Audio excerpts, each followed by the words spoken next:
So in this final panel, we're examining the role of culture, this kind of ineffable thing called culture, in doing what I consider iHouse has done best, that is promoting scholarly exchange as part of global peace building and well-being. These panelists, two here today, one all the way over in Boston, are all female social scientists from outside Japan who have made iHouse a significant part of their careers, whether as members of the PhD Kenkyukai and or as regular habitués during regular research trips to Japan. They address the particular potentialities of culture, Japan, and the 20th century. And here are some questions that might guide our thinking and listening as we listen and actively engage with their ideas. So I'm throwing these questions out to you, and it's not necessarily questions that are maybe directly addressed by our panelists, but hopefully in our questions, in our conversation, we may consider these. So the first is, what does something like culture, and I pulled that in scare quotes, what does culture mean and to whom? And what roles have culture been given and with what effects? The second, what are the limits of culture?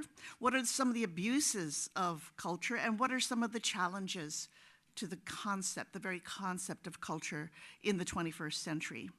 The third, what are some of the possibilities of culture that is reconfigured, rebranded in terms of global peace building and well-being? And last of all, and maybe what I consider most important and relevant for our group today, what roles might iHouse play in promoting some of the above possibilities? We will start with Mary White, way over in Boston, and I thank Mary, and I will have to call her Corky, which is what her friends call us. In this, we will all be Corky. Thank you very much to the organizers, to the iHouse staff, and to Chris Yano for bringing us together on this panel. Can we please pretend that I am there? I wrote these words with the idea of being there, so when I say here, I mean there with you. My thoughts on this occasion are formed through personal experience and history and memory, as well as through the filters we anthropologists use to sort and analyze our observations. It's also a privilege of age to remember and tell stories. This will be a story of my own coming of age as a Japan scholar over many decades. The word kokusaika had confusing connotations. It seemed very positive, if a little elite, and also seemed possibly stigmatizing to some Japanese, especially children who'd had significant sojourns overseas. I was studying then the Kikoku Shijo Mondai. Those children who had been in foreign schools seemed to have some strikes against them in entering or re-entering Japanese schools. And yet the kind of kokusaika that iHouse represented in the 1970s was earnest and open and desirable. The insecurity of my graduate student years here was both heightened and mitigated, especially at breakfasts in the Garden Cafe, where I met so many eminent people who surprisingly had the time to talk to me. At home in their universities, I would have had to wait for brief office hours to see them, but this was a place of intellectual relaxation. I was so proud when I became a member, and belonging still inspires a strong emotional response in me. The boom and bubble years saw Japan's place on the world stage and in the world's imagination change very greatly. During that era, through the 1980s, iHouse was very lively. Conferences and meetings were posted in the library daily. It was also becoming clear that Japan's kokusaika had changed to globalism. Kokusaika in the 1970s, as I said, seemed positive, but elite, under control, outward-looking, while globalism began to seem sometimes like an alarming incursion, not always wanted. The relationship with the US had changed, and the trade war boosted Japanese studies in American universities. Students aiming at work in politics, diplomacy, and business enrolled in Japanese studies classes to enhance their future careers. Business schools hired freshly minted Japan-focused PhDs, and even my work on Japanese schools got a lot of press. I was asked to testify in the US Congress about the suspiciously good test scores Japanese children received. And when I didn't offer a critical view of Japanese education, I was labeled an unpatriotic apologist for the trade war enemy. Well, iHouse was full of us unapologetic apologists. When the tide shifted and the bubble burst in the early 1990s, some commentators referred to Japan now as a normal society, where Japanese, like the rest of us, struggled and worked hard to stay afloat. Freed of the simplistic images of the trade war era and finding that conversations with my Japanese counterparts revealed much more complexity in their lives, I started a project on the gap between the official version of a Japanese family and the real experiences of lived families. I had known some of these families since the early 1960s and watched the problems of aging crop up in their families. The problems of fitting together work life and family life, especially for women, and the problems of being a less than perfect student or growing up in scarcity rather than affluence.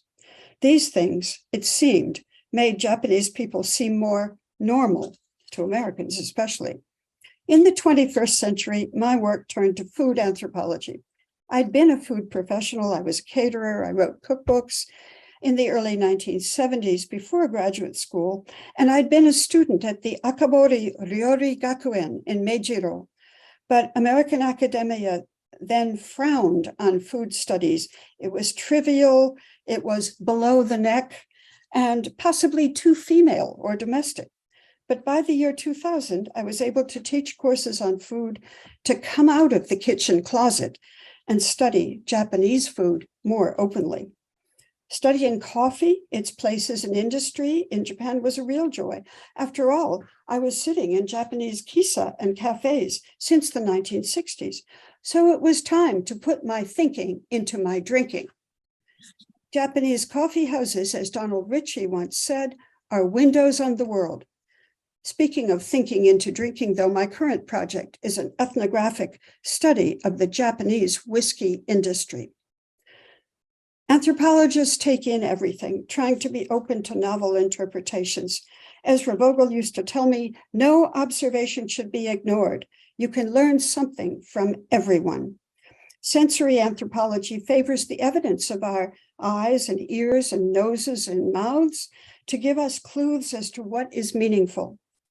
The elegant and gracious design of the building offered a bridge between Gropius's Bauhaus and Tokyo's iHouse. The worn wood doors in the minimalist study bedrooms, my ears still hear the rattle of those doors as they slid open, and the quiet mumbling of the staff's helpful guidance, the flop of koi in the pond, the sounds of birds and wind-blown branches in the garden. Noses, yes, there's a lovely quiet aroma of polish on wood or the freshly cleaned windows of the lobby, the smell of breakfast coffee, the seasonal scents of the garden. This food anthropologist loves the food and the service, of course, although I feel the professional need sometimes to venture beyond iHouse's offerings. I love the quiet comfort of a supper, one I will now describe. Let me end with this palpable image, a taste analogy on a plate. As a food anthropologist, I find that what we have eaten here in iHouse has larger meaning than what appears on the plate or at the breakfast. In particular, I want to examine the delicious kare raisu to exemplify and confirm that combination of adventure in the global and comfort in the local. For one of my projects on Japanese foodways, I visited the House Foods factory in Shizuoka. You may know that House Foods makes the well-known Vermont curry roux paste, sold everywhere except maybe in Vermont. But International House's kare raisu is a special experience, exemplifying the perfection of foods prepared by a toked chef, and the considerate service that characterizes all interactions at iHouse. That plate of raisu, not gohan, of course, and a silver-plated gravy boat of kare may be emblematic of what iHouse has meant, at least to me. It's home cooking, a dish eaten almost weekly by many Japanese, and often at my home. It arrived in Japan as a foreign food twice removed, first from an abstracted Indian cuisine tempered with British Raj palates, and then to Japan for further emendation, mild, sweet, and aromatic. It's a story of culinary history, cultural and imperial crossings, the domestication of the foreign, the way iHouse itself is framed as local and global. This well-executed and highly kodawari supper of kare raisu contains iHouse's global imaginary brought to us in this building of peace and engagement. The world is back in iHouse. It's a new global, however, that is filtered through the pandemic, but the sense of place, the combination of comfort and excitement, creativity and care is still here. That elegantly served, deeply delicious, global and Japanese kare raisu, that is iHouse. I can't wait to be there. Thank you very much. Is Carolyn Stevens, a professor of Japanese Studies and director of the Japanese Studies Center at Monash University. And I do have to credit iHouse with bringing Carolyn into my life as a fellow member of the PhD Kenkyukai, which we were together and we presented. Carolyn was a PhD Kenkyukai member from 1990 to 1994 here at iHouse. And her talk will be peace building at the iHouse Library. Carolyn. In showing this, I wanted to also thank Professor Yano. As you can see, in 1994, this is the moment we met for the first time, and the impetus for a nearly 3-decade now we're coming up on, very long, productive, professional and personal relationships. So thank you, Christine, for bringing us here.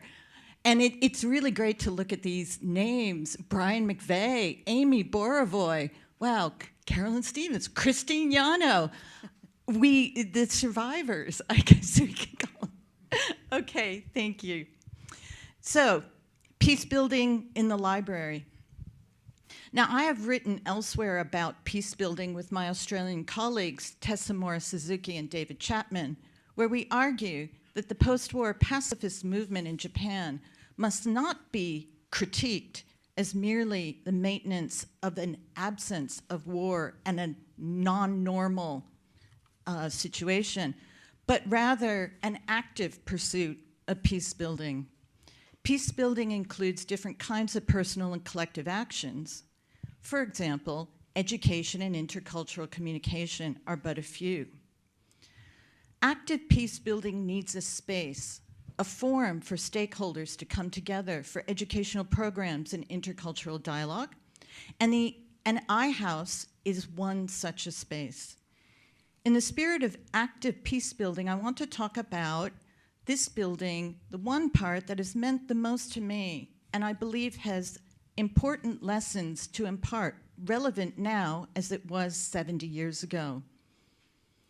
And in looking back at the library at iHouse, it might be easy to say, oh, now with the internet, we can create virtual spaces for interaction, which are even more accessible and so on.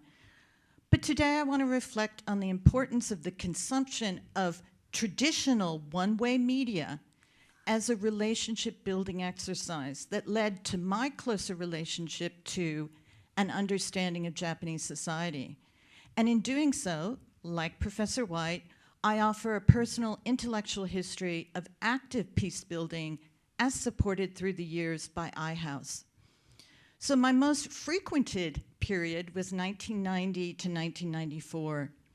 During those years, I lived near Kikuna Station on the Toyoko-sen. Great location, one train to the Inter-University Center and my dissertation field site in one direction, and one shot to iHouse in the other. I was introduced to the PhD Kenkyukai through the IUC, and I began attending it regularly after I completed the one-year program in Yokohama and started my fieldwork full-time. The Kenkyukai were really my only opportunity to meet with other early career researchers. During those evenings, I was able to emerge from the fieldwork bubble in which I had become totally immersed. It was my only opportunity to speak English, which had become increasingly scarce as I spent all my days and evenings volunteering with Japanese-speaking colleagues and informants in Kotobukicho, Yokohama. During my first year of fieldwork, I had to unlearn the more formal and polite Japanese I'd learned at the center and attune my ears to regional accents, informal masculine language, and a set of slang terms associated with day laborers. My work in Kotobuki showed me that Japan encompassed many, many slices of life, and I felt privileged to be able to contribute to any kind of improvement of living standards there, whether it was practically through my volunteering or abstractly through future writing about the experience. During my fieldwork, I saw many Japanese people, Christians, students, medical professionals. They all participated in what I would call very active peace building as they crossed socioeconomic boundaries in their own backyards to improve interclass, interethnic, and international relationships. So the walk from Roppongi-eki to I-House was always memorable. Roppongi was, at that time, very different from my field site, but yet there were some common threads that bound them together. Both neighborhoods had a distinctly international air. Foreign faces and foreign languages were commonly seen and heard around I-House. And in Kotobuki, I would hear the voice of Filipinics, migrant laborers, or smell kimchi coming from Japanese Korean restaurants. While in Roppongi, I would pass on the right the international symbol of American pop culture, the Hard Rock Cafe, on my way, and then, turning once, I would walk by the Giorgio Armani boutique, which is no longer there. It's now, I think, in Roppongi Hills. But at that time, you walked by it to get to I-House. In the late 1980s and in the early 1990s, Armani represented the ultimate cool in luxury around the world. And many men in Roppongi wore, if not the real thing, definitely knockoffs of the then popular soft tailoring of Armani's new designs. I would gaze at those windows every time I walked by and wondered if such luxury might be a part of my future. In Japan's late bubble economy, such aspirations were commonplace, and social mobility was a dream within grasp. Sometimes it would strike me as funny that I would come from working at a place like Kotobuki and then later that same evening daydream in front of an Armani shop window. But this was Tokyo in the 1990s, and at that time, we felt anything could be possible. My student-driven finances meant I never ventured in the Armani store, and I only ate once at the Hard Rock Cafe, because I always, instead, pressed on to I-House. I would admire the garden as I entered, but my path always went right and then back to the library. The library at that time was under the cool, efficient, and good-humored management of Koide Izumi. Koide-san knew everyone, knew what they were working on, knew how to get them what they needed to achieve their goals, and more. Being remembered by Koide-san gave me enormous rushes of pleasure as my meager attempts at scholarship became validated. As you can tell, the library held a special place in my heart, and this was for one reason. It was the home of a set of objects I truly craved, the 10-volume first edition of the Kodansha Encyclopedia of Japan. Neatly lined up on a wide library shelf, its thick spines glowed teal blue with those little burnished gold accents. Within was all the precious knowledge of Japan in English at one's fingertips. In the summer of 1992, I was contracted to teach an intensive summer school course at Jochi to primarily American college students. This was the first time I'd ever designed and delivered a full course on my own. And what did I do? I came to the library every day for a month before it started. I carefully checked every date, every location, every pronunciation in this encyclopedia. And the work that I did for that class laid the foundation for a multitude of courses that I taught in Australia, first at the University of Melbourne and then at Monash. At that time, the Kodansha set was a lifeline, and it gave me the confidence as a first-time teacher to walk into the classroom knowing I had the correct information to support my lectures. We still need to update and double-check our notes, but network society has changed the way we get information and how we handle it. We just go to the Wikipedia. If we're missing a page of a number of citation, we quickly double-check. But then, back then, we had to return to the physical source if the page number hadn't been correctly noted, or if a photocopy, God forbid, was faded and needed to be redone. The iHouse Library is, I think, still the best English language library on Japan and Tokyo. And in the pre-internet era, it provided that crucial support and backup for all scholars. So many media scholars say that the shift from one-way media to two-way media is generally thought to be a more satisfying experience. The Kodansha Encyclopedia is a good example of how one-way media might be limited. While there were subsequent and updated editions and a shift to one single unmanageable volume with tiny print, there was no way it could keep up with online wikis, and these books are somewhat seen as dinosaurs in the library. But we can pay respect to these dinosaurs and remember their gifts. Manuel Castells, one of the first major scholars of the internet, says that just because we don't have records of pre-internet reader reactions like comments posted on blogs and so on, doesn't mean they didn't occur. In fact, they did happen in whispers, nods, and quiet questions in places like the iHouse Library. Castell notes that even one-way messages arriving from traditional media have always required and inspired personal and communal interpretation. And it is this exact thing that has been happening and that I remember most from the pre-internet world of the iHouse Library. But in closing, back to peace building, I note that active peace building needs dialogue, and much of this today is happening on the internet. Clicktivism, or the use of social media to express support for a political or social movement, has been very successful for movements like #MeToo or #Black Lives Matter. But there are also those who critique this online activity as slacktivism, where online users contribute very little in terms of effort or capital to advance the cause. And so this brings me back to the 1990s, where at iHouse, we learned about each other's research as well as each other's lives and concerns. We learned from the library's books and journals that we discussed in Kenkyuka meetings or in the dining room, as described by Professor White, or while walking back to this station in the shadows of Armani.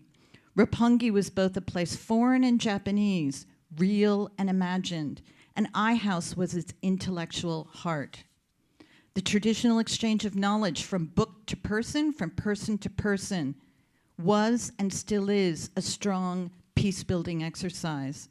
Now, I don't want to over-romanticize the past, especially given the many difficulties we have all endured during the pandemic. Programs like Zoom have given access to people around the world with participants here today in ways we could not imagine in 1990. And so even though we use it in many ways, to me, video telephony is best used to recreate the feelings and the social and intellectual progress that arises from the iHouse model. Intercultural understanding starts in a location like this one when we are gathered here today, and then it is projected into the ether.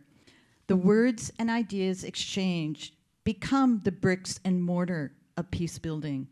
On this day when we reflect on our intellectual journeys and how we might strive for a more peaceful future, I'm grateful for iHouse for setting such an excellent example. 日本文化海外での、需要の、姿、その影響についてお話をさせていただきたいと思います。そして私の専門は、日本文化と社会心理学と社会学で、博士号は社会学だったんで、社会事象の考察、主に、現代社会意識、若者の、考え方のその国際比較研究なので、今日はミクロな視点で一つのコンテンツを例にしてお話をしたいと思います。つまり日本初のコンテンツの、国境を越える文化圏の形成ですよね。でそしてなぜコンテンツを取り上げるかと言いますと、私から見ればコンテンツは文化の細胞というような存在で、日本の和食カレーライスみたいにカフェそういうようなものも大きく考えてみればコンテンツの一種だというふうに考えられてもいいじゃないかと思いまして、この20年間の間日本の漫画アニメはむしろサブカルチャーから日本の現代の文化の一つ主流にもなっているというような流れがあるんですよね。このような流れは多分中年以上の方は、興味持っていない方もいらっしゃるんですけれども、あえてその新しい研究対象として取り上げるということもそういう方も結構増えていらっしゃるんですね。そしてちょっと時間を節約するために、かつて日本のオタクっていう言葉は結構ネガティブなイメージはあったと私聞きました。でだけど外国ではそのようなイメージ、つまりネガティブなイメージは持っていなかったので、それはなぜ日本の漫画アニメというコンテンツは海外でスムーズに受容される一つの理由ではないかと思います。中国では日本の漫画アニメの四大奇書というふうに言われたとても有名な日本の漫画アニメありますね。ワンピースとかドラゴンボールとか戦闘セイヤとか名探偵コナンとかナルトといったものも人によって多少違いますけれども、今日はね長寿漫画戦闘セイヤを例にして文化圏の形成のプロセスを探りたいと思います。で戦闘セイヤはね一言でご紹介申し上げますと、作者は、車田正美さんですね。でギリシャ神話をモチーフにして、女神アテナに使えるセントたちが地上を守るその戦いを繰り広げるという物語で、その特徴はねクロスをまとうというセントたちの姿とてもかっこいいですね。そしてそのクロスをフィギュアとして再現をされるバンダイのフィギュアは世界中で売ってるんですね。もう30年以上続けてもうヒット商品ですね。はい、それはね中国に上陸したのはね最初はね1988年初めてテレビで銀河戦争編は放送されて、最初はまずすごく限られた地域で90年代に入ってからいろんな地域でこのシリーズの、アニメはね放送されるようになってすごくヒットになったんですよね。でそしてその後いろんなイベントで中国で開催されて2016年セントセイヤシリーズ誕生30周年になって、まず日本で30周年のイベントがあって、そして初めて海外で展示されるようになったんですね。最初は香港、その次は北京、その次は上海、その次は北京、その次は広州、あとは深セン、それの地域で半年ぐらい展示しているんですね。実際展示する部屋とグッズ販売する店はそれぞれ設けられてどこでも大きいショッピングモールの中で、展示されます。でその北京店で言いますと2ヶ月だけで関連グッズの販売売上は8100万円を超えています。はい、すいません、次のスライド。はい、そして2017年車田さん自らの会社が、中国のテンセントという会社共同に、新しいリニューアルされたセントセアのライジングコスモというゲームを作り上げましたね。それで2018年オンラインになって最もヒットのゲームと一つになりました。そしてじゃあファンに聞いて何がいいんですかと、セントセアのシリーズなぜ好きですかと、ちょっと簡単に日本語に、訳しますと、あるファンの話だとこのアニメは、80年代以降生まれの、若い人のためにオーダーメイドのように作られたアニメ漫画じゃないかということで、80年代以降生まれの人々は幼稚園の時に銀河戦争編を見て友情とは何なのかと、理解できました。そして自分が小学校時代に行動12級を見て正義とは何なのかを考えさせてくれました。そして中学校の時北欧開港編を見て国とか家とか天下とは何なのかということを初めて意識したということで、あと高校と大学の時にメオハーデス12級を見る時に兄弟は家の中で喧嘩した、でも外敵がいる時共同に戦うということは理解しました。はい、そしてメオ12級まで見たら、この漫画シリーズの世界観の広大さ、あと見た人感銘を受けたその大きさ、そして、この熱血アニメの代表作として、中国のファンの中でもう不動の地位を作り上げたという感じですね。はい、これまとめなんですけれども、コンテンツの発信の典型的なルートのパターンなんですけれども、これコンテンツからまずは、海外行くのはアニメなんですよね。ほとんどの国は、アニメから始まって、それでいろんな国の言葉に翻訳された漫画のシリーズは現地で出版されて、その後はフィギュアとか特に男性のファンが好きなんですよ。フィギュアはね、その周辺グッズの販売バンダイさんをはじめさまざまな会社、あとは劇場版のアニメ映画もあったし、今実写版は制作中なんです。はい、次はまたゲームの日本のパチンコなんですけれども、あと舞台劇とかイベントの開催、これはね日本の会社のものでもファンによってSNS によって投稿されて世界中のファンは共有できるんですね。はい、次それでこれはねファンによって二次創作などの配信はねまた新たなファンを引き寄せるわけです。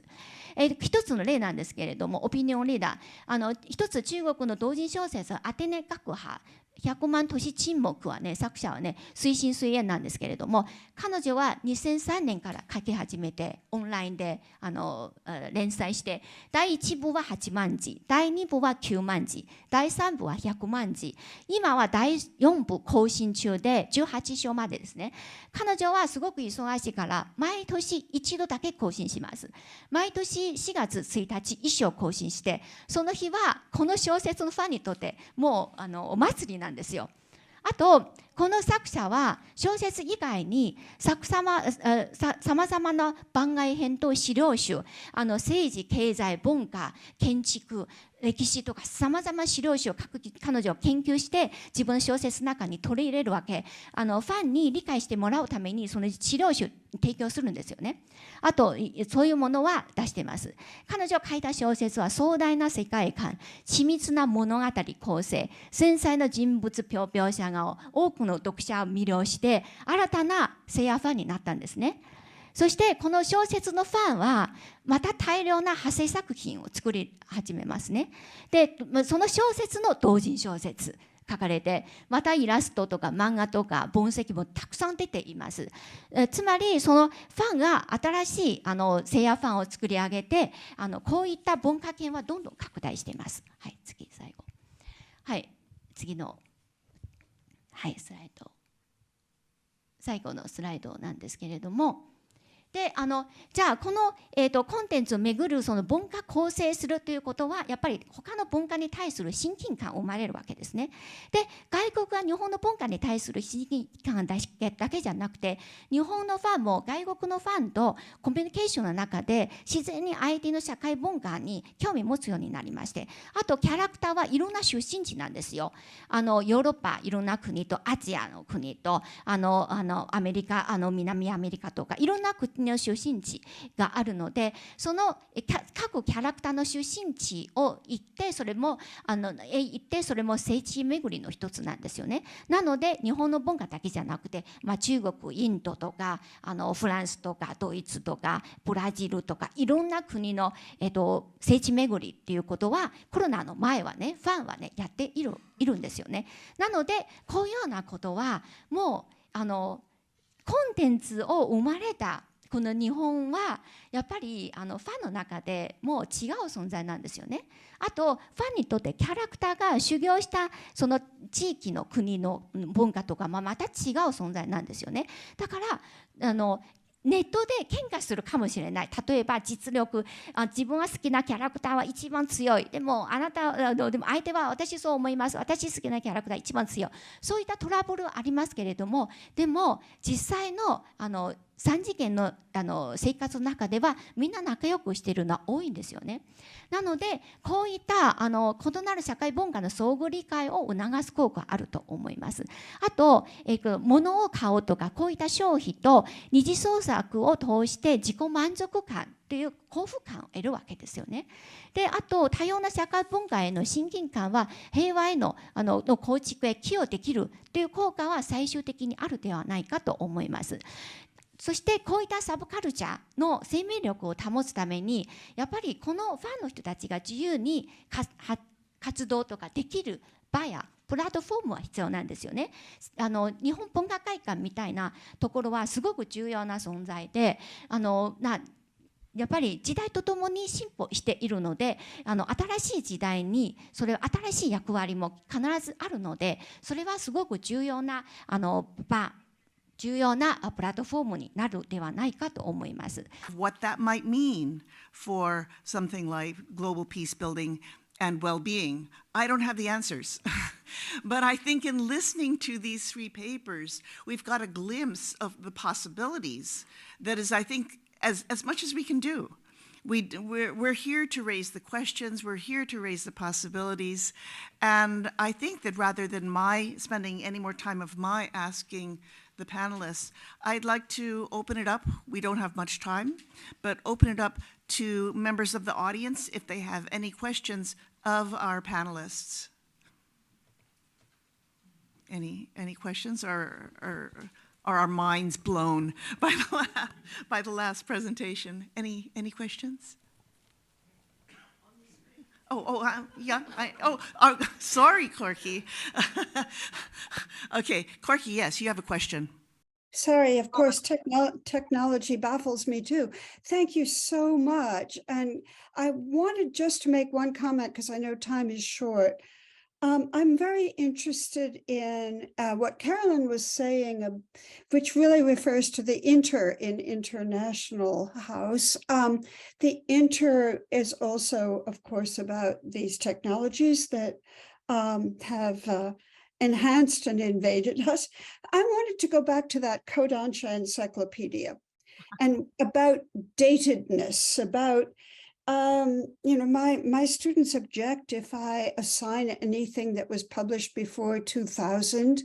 And I find, I remember though the importance of time and patience in sifting information, the importance of durability of information in this global world. And durability reminded me also of an older member of iHouse way back who wrote, a Japanese gentleman named Oka, who wrote for the Christian Science Monitor, which was based in Boston. He was instructed by his newspaper not to send back any stories, and this is when you sent them back.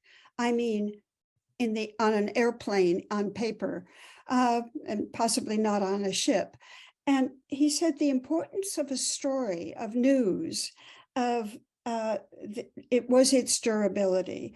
They wanted stories that remained important, viable, after being mailed back all the way from Tokyo to Boston.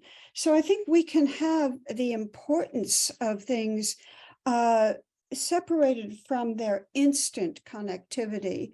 And I like to think that iHouse displays that durability even in the Kodansha Encyclopedia Carolyn showed us. Thank you, Corky. Carolyn, did you want to respond? Yes, I'd have to echo everything that Corky said about the expectation, and perhaps this is aligned with some of Japanese society's self-purported images. Just-in-time delivery of information is seen as an asset, but at the same time, there is a kind of, Corky refers to as the durability of information, but as quickly as our brain synapses can fire, I think there still needs to be some time for reflection on accepting the information, ruminating upon it, and sleeping on it, maybe in one of those single rooms that didn't have the bathroom that Corky refers to, and then coming to the information with fresh eyes and a sharpened wit allows us to do things with those with the information that brings the scholarship to the next level. I mean, we can all take notes, and I remember a mentor called this like doing another brick in the wall scholarship, where we just lay another brick in the wall and build it up. But I think the people who come to iHouse want to do more, and they want to lift up that wall to heights that hasn't been seen. And that's something that can't be done at a click of a mouse or a text. It needs to be ruminated, digested. Now I'm borrowing Corky's metaphor, digested and properly preserved for future use. Thank you. And can I just ask Shin, if you could possibly talk a little bit about the concept of durability for these fans. Perhaps durability means very little, or perhaps it might be reconfigured. What is durable for fans?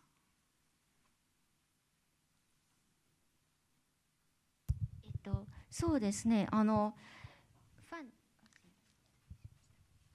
そうですね。このコンテンツというのはやっぱり皆さん興味持って来ることですよね。興味持って、そしてそれは自分の人生の重要な一部になるということなんですけれども、それは耐久性っていうのはやっぱりその原動力はそれは好きなんですよね。作品に対する好きなんで、その作品の人々を引き寄せるその魅力があって、あと日本のこういったコンテンツはね、その長いですよね。30年40年今でも続いているっていうのは結構ありまして、その新しい内容はね生まれて、ファンにとってまた新しい栄養を得たという感じですね。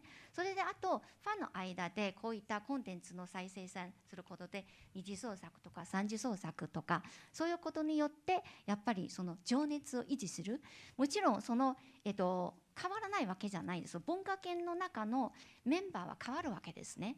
そして途中はこれは飽きて他のものに興味持つことはもちろんありまして、だからこれは動的なことですよね。このメカニズムは常に変わっているわけです。そして私たちはじゃあもしファンではない方がそれは温かく見守るっていうことはとても大事だと思います。つまり上からの目線ではなく、例えば私は研究者としての立場、ファンに接するときファンに嫌われるわけですよ。私たちはあなたの研究対象になる興味ないですから、もし私これ見たことあります、私もこのキャラクター好きとか、それで相手と同じ目線でコミュニケーションを取ることで相手にとってその半ば意識が生まれるわけ。教室にこれがあって喫茶店こういうとカレーライスが好きと図書館のこの話好きとかもう仲間意識生まれるんですよね。すごく重要なんで、だから日本の、そういうオタクっていう昔、結構なんていうかなネガティブなイメージ持っている人たちはその昔の時代のことですけれども、今の時代になってトラウマになってるんですよ。だけど今の若い世代は、特に外国の皆さんの若い世代はこういった心のトラウマないんですよね。なので外国の文化を開放的な気持ちで受け入れて、そして大人の世代の人たちは何ていうかなこれもダメあれもダメよりはやっぱり自由にそういう探求させたら多分一番長く続けられるじゃないかなと思います。Thank you so much. And I know that we have a question. I'm going to ask the question, the people who have questions to come up and talk to our panelists.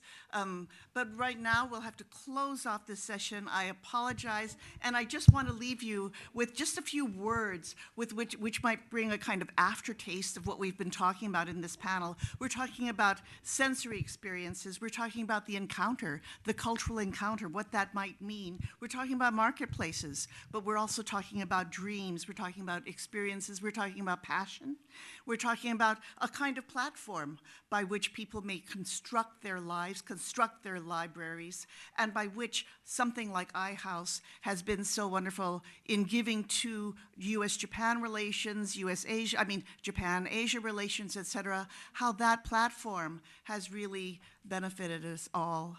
So thank you very much.